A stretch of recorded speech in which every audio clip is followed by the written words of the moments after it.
years ago, I went on a road trip with my friend Eva. She told me that she started investing and that it's super important. I can still remember that back then, I really didn't get the idea. I told her, "Girl, we're living a great lifestyle. We basically decided to go to Italy over brunch. Why does everybody always tries to make more and more money? Why are people so capitalistic?" Still, for the next few hours, I was stuck in that car, driving through Italy, having Eva next to me, telling me that inflation is eating up my money. And I don't know who was stuck with whom in the end, because Eva was also quite tired, because she just couldn't convince me. A few years later, this road trip has changed my life. Today, I'm investing. But even more, I'm the founder of an app that helps beginners get started with investing.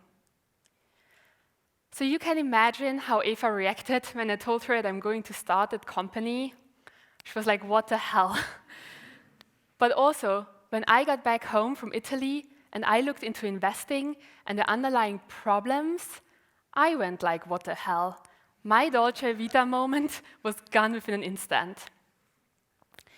So who of you thinks that you will get sufficient state pension once you retire?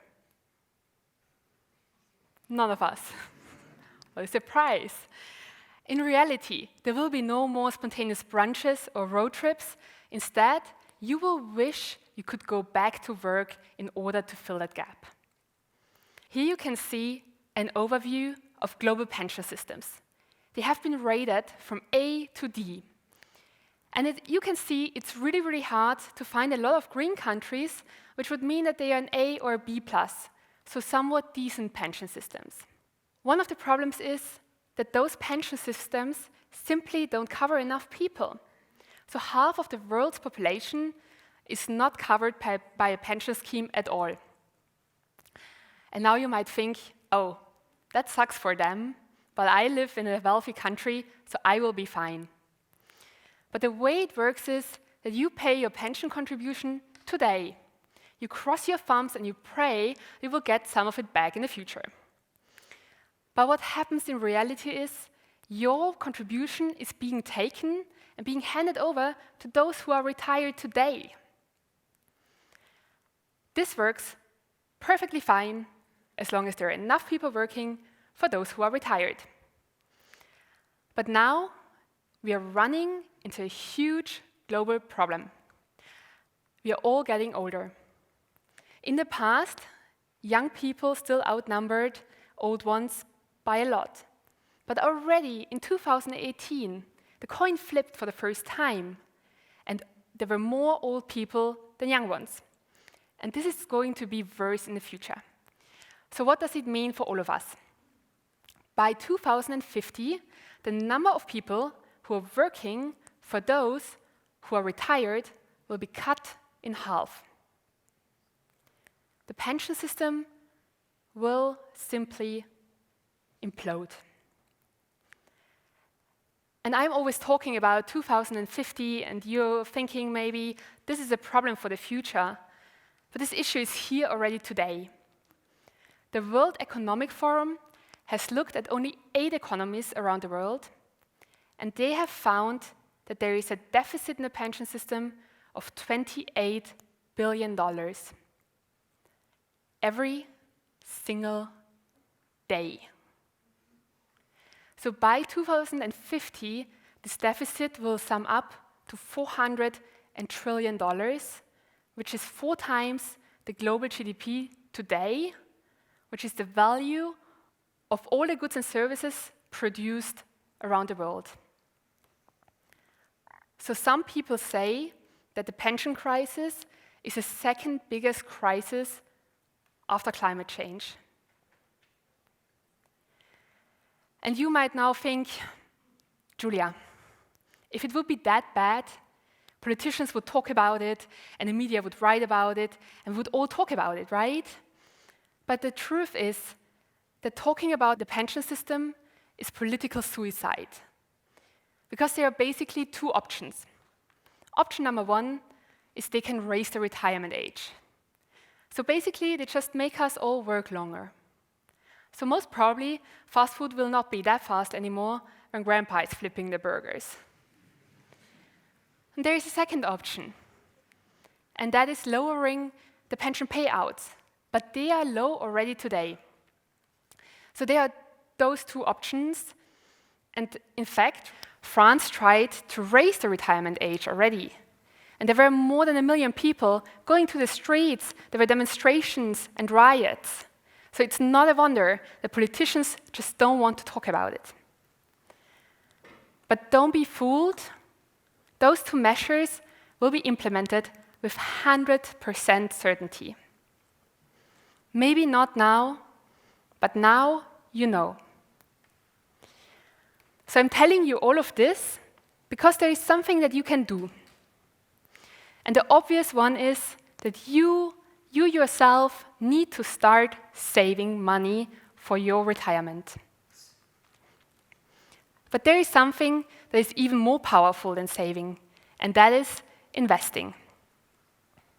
If you would have taken $1,000 back in 2010, and you would have invested them in a very famous and popular investment product, it would be worth more than 3 times as much as back in 2010.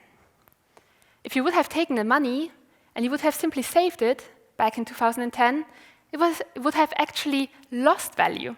And now we remember my friend Eva in the car in Italy. She told me inflation is eating up my money. So what does it mean? Products are getting more and more expensive. So €1 today can buy you less next year. This means your money is just losing value. So if you look at investing, it's so powerful. But why is not everybody taking advantage of it? When I started investing, it felt like a mountain. I didn't know where to start and where to end. I thought I have to talk to all of these financial experts that use language I've never heard before. And talking of a mountain, I actually thought I need a mountain of money. But I still took the trip. I went up there, and what I found out is that this mountain is not really a mountain, it's a hill. And I can say that with confidence because I've went there, but I've also paved the way and I have installed road signs for others to follow. And everybody else is also surprised how fast you can get there. Because what they initially think is that they need to understand all of these concepts that they have never heard before. But the reality is you only need to understand a very limited subset of concepts and you will be an amazing investor. And by the way, you can do all of that on your own.